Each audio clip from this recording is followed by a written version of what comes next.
Chocomocha lattes, chocomocha lattes, chocomocha lattes. Merry Christmas. Chocomocha lattes, chocomocha lattes, chocomocha lattes. Merry Christmas. Ah, ah, ah, ah, ah. Weird, isn't it? All right, good afternoon. This is State of Florida versus Stephen Testa with multiple cases before the court. What's up, man? Listen, it's your boy E.I. the King, and this is the Incarceration Podcast, where I talk about prison, pre, post, and present, and how everything that I experienced throughout my incarceration has forever changed my life. This is the Incarceration. Forever Convict family, listen, we are on the journey to 5,000 subscribers. We are already halfway there. So do me a favor, if you haven't subscribed yet, scroll down right now, subscribe. And even if you already have, do me a favor, man, like this, put some comments in there about how you feel about the podcast. Share this video with somebody so we can continue just to grow the channel. And we can continue with some fire content about not only my prison stories. I burped. Not only we can share about my prison stories, but your prison stories as well. So, yeah. All right, so before I get back to that weird story at the intro, just go ahead and once again, just like get a clear picture of what prison is. Yo, the government is literally warehousing criminals or accused criminals in society behind a wall, behind a fence. So what does that mean? It's obviously, bare necessities in the prison system. There's no all-you-can-eat buffets. I mean, maybe at some like low-level fed spots for white-collar crimes. I'm sure I've heard stories about it. But 90% of the prisons throughout the nation of America, you get 3 hots and a cot. The food is trash. They barely give you anything. So, man, listen, it's like survival mode. If you don't have family out here in the free world supporting you, or if you don't already have money going into the prison system and long money, if you got years ahead of you, listen, man, like your stomach is going to be touching that night, bro. You're going to be hungry, and it can be extremely hard time. Not only just to do prison time, but especially doing prison time with no financial support, whatever. It's a whole nother ball game, man. So I was talking to my homie the other day, who's doing time right now. He's been down forever. And we were just talking about like canteen or something. He was talking about, canteen, in prison, the food. And he was mentioning the prices. And he said, bro, listen, soups, single ramen noodle soups are at $1.06. That is insane. One ramen noodle soup, $1.06. Crazy. Now that's a soup. So now imagine the price of a honey bun, probably $2, soap, toothpaste, deodorant, rice and beans, tuna, chips, whatever it is, ice cream sandwiches, whatever, like the select limited amount of items that's in canteen. If you have money, obviously you don't have to live off the 3 trays a day. You can go to canteen and you can, get food from the store. But even then, you better hope you got money, bro, or at least like a substantial amount of money. Because if you don't, that little bit of money that you got, bro, even that's going to be barely, helping you out to survive in prison. I remember when I first went in the chain gang when I was 18 years old. Like, yo, $50 would fill up your locker. Easy. And not only could you survive off $50 a week, that's living like a king. You could stretch $50 a month and, still eat something every night. Maybe even if it's just a soup and some crackers, whatever. But, you hear all the old convicts say, how old people are. They'll be like, back in my day, so the old convicts, they'll be like, listen, man, back in my day, jit, man, $15 will fill your locker for the week, or however, the old convicts talk. They would just say that, back in the day, just like how it is in society and everywhere else, things were cheaper then.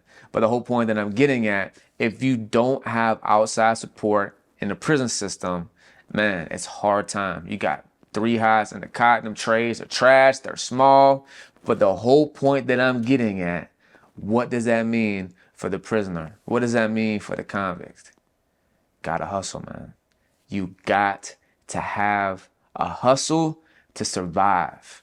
So once again, to clarify and to get a clear description of what prison is, man, it's a whole bunch of criminals or accused criminals, and a lot of them come from what? Lifestyles of crime, obviously. Drug dealers, thieves, robbers, scammers, con artists, people with sex cases, child molesters, rapists, murderers, whatever you can think of. So with that, you have liars, manipulators, obviously drug addicts. You got all these people who are used to hustling, and like they know hustle for real because they did it in a crazy way for whatever destructive lifestyle that they were once living. So you got all these people cooped up in one society. What's going to be the outcome of that? You're going to have a million different hustles. Everybody's chasing what? Money. Everybody's trying to not only provide for themselves, but if they can even bring it to that next level, provide for their family on the street, just like the free world, man. And everybody gets this misconception that prison is some far, foreign, distant land that is completely different from society. And it is, it's to various degrees. But for the most part, bro, it's still like humanity, it's interactions, it's real relationships. So it's a society, behind the fence, behind the wall. So everybody's chasing money in there too. It's just done differently because you really can't like have free world jobs or whatever. Whole point I'm getting at, the hustles in the chain gang are innumerable. There are a million different hustles in the prison system. So we can already go ahead and just assume, and we already know of the illegal hustles in prison when it comes to extortion, robbery, drugs, cell phones, things like that. But we're not going to highlight, we're not going to really go into depth on them at all in this episode. Maybe we're going to do a couple episodes about the hustles in the prison system. So this is part 1. And as we go over the legal hustles for a couple episodes, we might tap into the legal stuff. I don't know. We've already talked about that in previous episodes. But as of this episode right here, right now, we're having a laser focus and we're completely focusing on the legal hustles and the prison systems. Some that you may already know of or you could assume. We're also going to highlight ones that you probably never even heard before. If you like prison content, I'm sure you've probably already heard stories or seen videos or maybe even like documentary footage from prison of one of probably the most common hustles in the chain gang, and that is the laundromat. No matter what dorm you go to, whether it's a T building, 2-man cell, or you go to an open bay dorm, in every single dorm, not only are you going to have one laundromat, but you're going to have multiple. Now there's like two different positions or definitions of a laundromat. You can have like the institutional laundromat. Every prison they got like a laundry room. So whenever you go to prison, you get an assigned job. You can work in the kitchen, you can work in laundry, you can work in classification, medical, whatever. So I'm not talking here about the laundryman that's in the prison like official laundry room, because everybody's got their blues or whatever prison colors they got in their state and their whites, and they put it in the cart, they send it to laundry, they wash it, they send it back, they also deal with bed sheets and all that. We're not talking about that type of laundromat. We're talking about the organic, the real, the in-house prison chain gang laundromat, and he is in every single dorm and every prison across the nation and across the world. But not just one, not just 2, not just 3. There's probably going to be 5. I mean, you got some guys like they're the professional that they got the laundryman Trump. They got the laundryman ace in the hole. They're the laundryman king in the dorm. But then you got multiple guys on the side of them who do laundry as well. Some promote it and some don't promote it at all. And a lot of these laundry guys, man, if they're in a 2-man cell, they will take extra care of their commode. In prison, oftentimes the toilet is attached to the sink. It's one big steel object, and you got the sink right here, and it comes down to the toilet down here.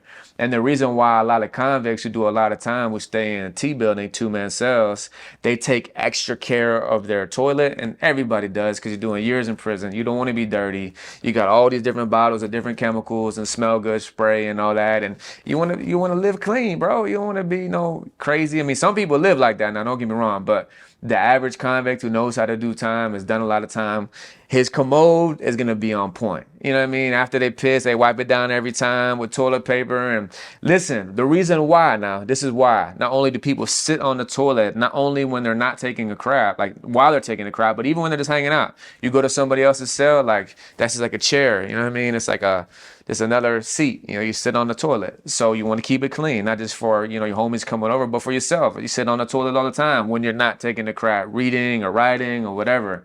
But also too, 90% of people wash clothes in their toilet.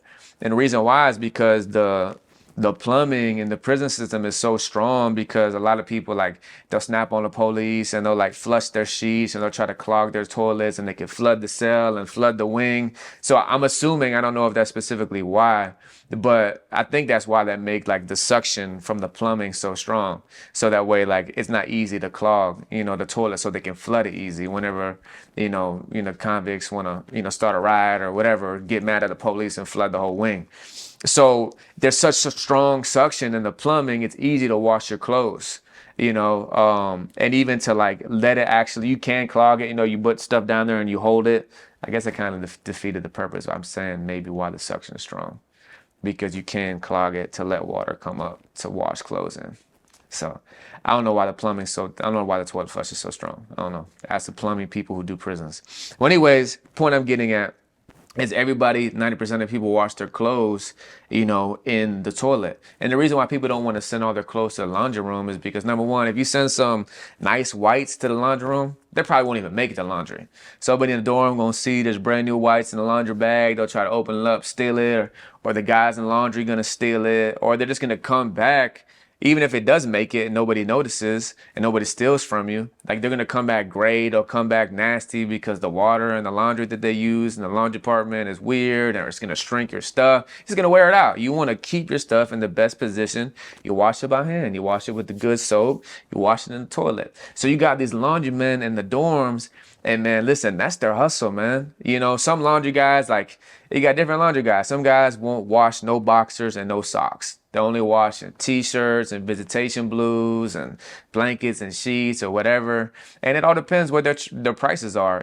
Some laundry guys, man, they got this thing mapped out. They got like a monthly plan. You could pay the laundry guy, a bag of coffee a week, and he'll do unlimited laundry. So it don't matter how much you drop off on him every day, he's gonna wash your stuff, because you give him a bag of coffee a week. He got 10 guys doing that. He got 10 bags of coffee. He's always washing clothes, but he's always got what he needs because he's hustling.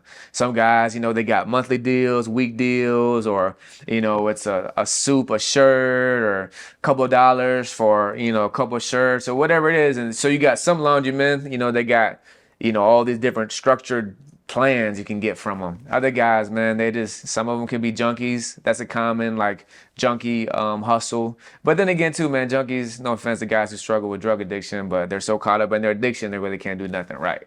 The guys who take the laundry stuff serious, man, they be on point. But you got some of the guys who are junked out and they're just trying to scrape up any change that they can get. So they're washing boxers and socks.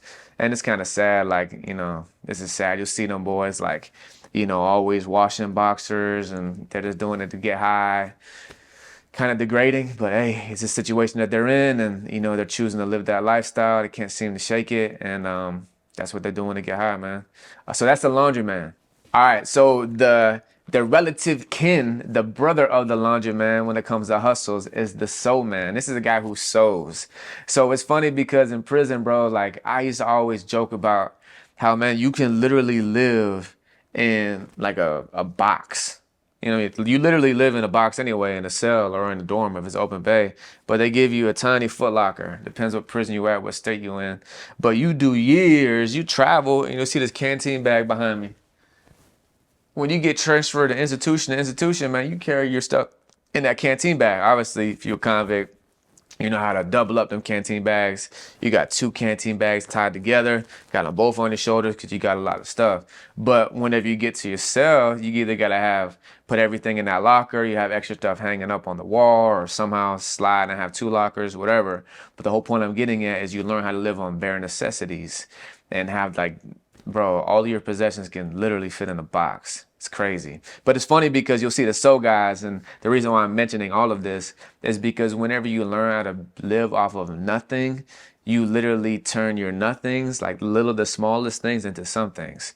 So these soap guys will have like these little soap dishes, and you open it up, and they'll have these little pockets in their soap dish. They didn't turn it into like this little like pouch, or it'll be like an eyeglass case that like they didn't transform into this little sew packet, this little sewing, compartment. And they open it up, and they got all these different needles, different lengths, different sizes. So in prison, obviously everybody's got knives, if you're on that type of time. So you can make sharp objects, you know what I mean, with different type of material, whether it be from the fence or different pieces of plastic or other pieces of metal from the bench or wherever you get it from, and you sharpen it, off the floor or off other pieces of metals, whatever. So not only do they do that for knives or for weapons, the sew guys do it for sewing needles as well, or they take like the needle out of the battery, whatever it is. So they got like all these different little needles, and they use it for sewing shoes. They got different needle for sewing shirts, all this stuff. So that's the sew guy. He does the same thing. They're not as prevalent as the laundry guys, but they make good money too. Because not only do the guys who sew, they fix holes and whatever, shirts, blues, but they also, a lot of the sewing guys, they make stuff. They're super creative.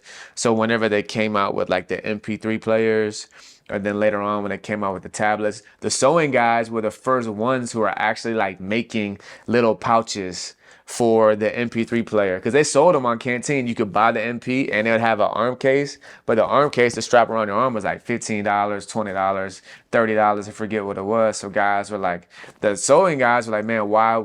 That's an opportunity for them to bring value to the institution, to the incarcerated population. So then they find these different fabrics from shoes or leathers from shoes or whatever they make it out of, and they're making their own little cases. Even from Head and Shoulders containers, whatever they're making it out of, they're making these little cases now for the MPs. And rather than the guys buying it off Canteen for $35, they're selling it on the pound for 10, 15. So they make all these different things, for the tablets to wear around your neck or anything you can think of. I'm just coming off the dome right now. So then you got the laundry guy, you got a sewing guy, and you also have the card man. Now, every dorm, just like the laundromat, and all these hustles I'm mentioning, you're going to find these guys in every single dorm because there's such a big population at a prison. Man, there's so much room for opportunity in the marketplace, to figure out your lane and to figure out your hustle. And whenever you go into prison, even if you do got financial support, for the most part, that's like, convict law and convict code. You kind of want to figure out like what your hustle is going to be. So that way you can provide for yourself, and you don't have to depend upon outside sources to provide for you. So the card man is the guy who he's got all these different cards, big cards, small cards. And what I mean by cards is like Hallmark cards. Some of these card men, they go up to the chapel and the chapel hands out cards. So they'll go get as many cards as they can from the chapel all the time. So they literally have a whole locker full of cards of just chapel cards. But then they also make cards themselves. And some of these card men are insane, bro. They'll be out not only in the dorm, like a lot of the card men, like in the dorms, they'll just lay all the cards out on their bunk all day. They'll be sitting by their bunk if it's open bay, or even in the two-man cell. Or maybe if it's two-man cell, people don't really walk by and look at people's cells too much, so they'll bring the cards down like to the table where people playing dominoes and cards, and they'll kind of keep them propped up so people can see them and people want to buy them. So you got, they got the basic cards from the chapel that they'll sell, but then they got cards that they make too. And they can be simple, they can be small. And if they're, they're good at drawing or portraits or crayons or whatever it is. But some of the fire card guys, man, they're making pop-ups. You open it up and it pops up and there's a guy fishing, whatever it is, man. And you can come to these card men and not only buy whatever they have. Some cards, $1, $2, $5. Some of these pop-up nice cards can be like $10. And then you can even come to them with your vision, like, yo, my son plays football. Could you, write this on the front and draw this, and then open it up and have a guy catching the football, and within 2 days, it'll be the most fire card you ever see. And right when you open up, what do you see is a kid catching the football and the little football go on. It's insane how creative people are and how much gifted talent you see in the prison system, man. So that's another hustle, man. The card, man. All right, man. So listen, we're gonna close with this one. Like I said, we got a couple episodes of these legal hustles in the chain gang and the prison system. So this tie all the way back in, man, to the intro. Chocomocha lattes, chocomocha lattes, chocomocha lattes. Merry Christmas, my dog Doink. Listen, Doink is a lunatic. My dog, straight weirdo. But I'm going to do probably a couple episodes just on Doink himself because his personality and just who he is as a person, he is literally insane. My dog, but he's hilarious. He's crazy. But Doink has some crazy hustles. And one of his side hustles, because a lot of convicts in the chain gang, man, a lot of these guys who hustle, man, some of them can have like their that's their forte, you know what I mean? That's their jack of all trades right there. That's them in the pocket. You know, they got a ace in the hole on this. You know, that's their main thing they're known for. But they also do this, and this too. So that's how Doink was. You know, Doink did a lot. He had his hand in everything. But one of the side hustles he did was coffee bombs, and that is another chain gang classic hustle, man. Coffee bombs. So a lot of guys in prison, they don't have steady income. They don't have money coming in. And some states, man, you don't get paid. You know, only certain positions you'll get paid. Like in the state of Florida, the only people who get paid to my remembrance right now are the canteen men. It'd be in visitation or on the pound. The shoe shine guy, and not too many prisons even have shoe shine guys anymore. The staff barber, and maybe the staff cook. And I think that's it as far as the state of Florida, to my knowledge. Those are the only paying jobs. And everything else, man, you're getting paid by gang time. You know what I mean? But every state's different. I know a lot of states that do have paying jobs, but even that, it's only like cents per hour. Or maybe if you're lucky in the feds, they get like a couple dollar per hour positions. But even that, man, it can do some, but you know, for the most part, everybody kind of needs a hustle in the prison system. It doesn't have to be bad. You know, you can hustle legally to make, you know, money the right way. But the whole point I'm getting at is just like how you got to work out here in society, take care of yourself and your family. You pretty much got to do the same in the prison system. It looks differently, but it's still got to be done. You got to provide for yourself. So the coffee bomb guy, he sells coffee bombs and the fingers from gloves. All right, so you got a glove, right? You know, plastic glove. He'll take the glove and he'll just dump coffee in it, and he'll just bust down like, you know, he'll rip the ends of the fingers and he'll tie them at the end, and so you got a finger from a glove that's full with coffee. So that's a coffee bomb. And the reason why he sells these is because a lot of people who don't get money sent in, they can't go to the canteen window and buy a bag of coffee. Or it might be too difficult for them to save up some soups and to buy a bag of coffee off the land on the pound. So an easy way to get your caffeine fix is just buy coffee bombs. And it's like normally a soup for a coffee bomb. A coffee bomb can normally last like 2 cups, you know, pour half of it in a cup. And then later, half of it, some guys can make a coffee bomb last 4 cups. All depends. Some guys will just put a whole finger in a cup. I don't know. It depends how you drink coffee. But these coffee bombs, these guys who sell coffee bombs, man, they make a killing. You know, sometimes people just always buy coffee bombs for whatever reason. They keep like a whole bag on them, a coffee bag with coffee bombs in them, and they keep it on them all day. And they sell coffee bombs forever. And once again, it's like a laundry guy or a guy who sews or a card man. You're going to see coffee bomb guys in every single dorm. Some guys are killing the game. Some guys are just nickel and diamond.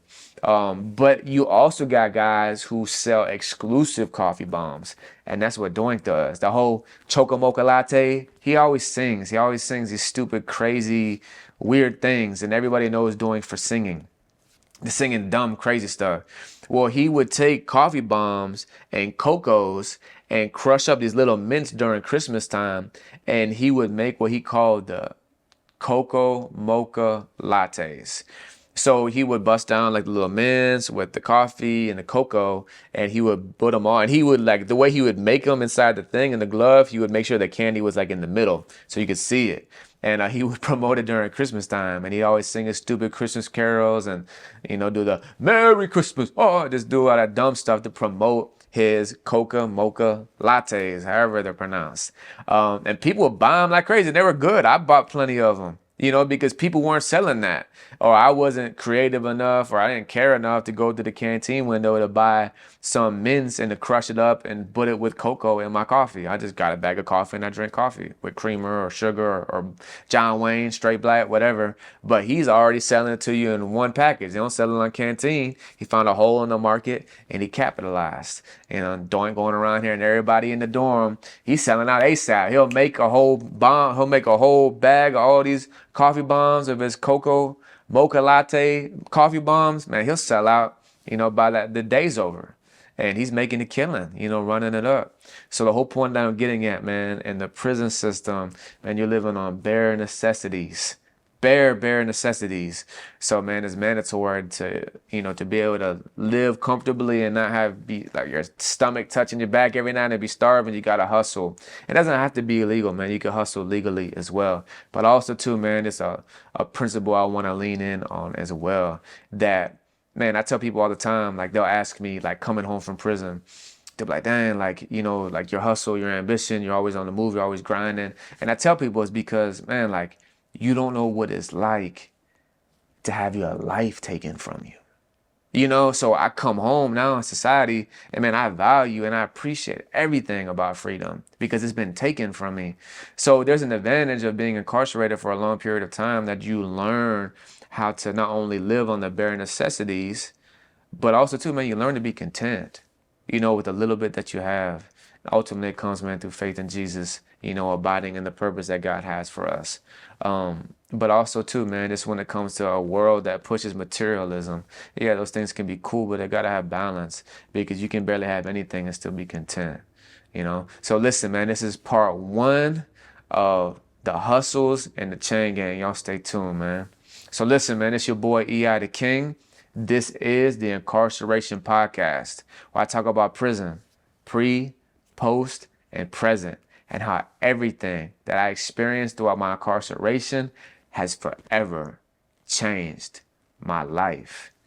This is the incarceration. So forever convict family, once again, listen, we're on the journey to 5,000 subs. If you haven't subscribed, do me a favor, scroll down right now, subscribe if you already have, share this video with other people. If you've been to prison, if you've been incarcerated, forever convict family, share the stories, man, put it in the comments, share your thoughts, share your stories, share your experiences. If there's something that I haven't spoke on that you want me to talk about, that you remember, go ahead, light up the comments, man. I'll make sure I try to do a video on it. So until next time, man, it's your boy EI the King. And once again, I am a rapper. Go ahead and look me up on Apple, Spotify, all music platforms.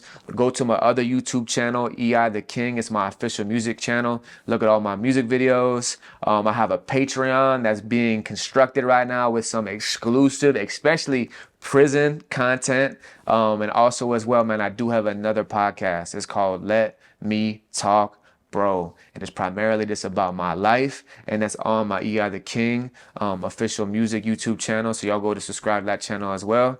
Till next time, man.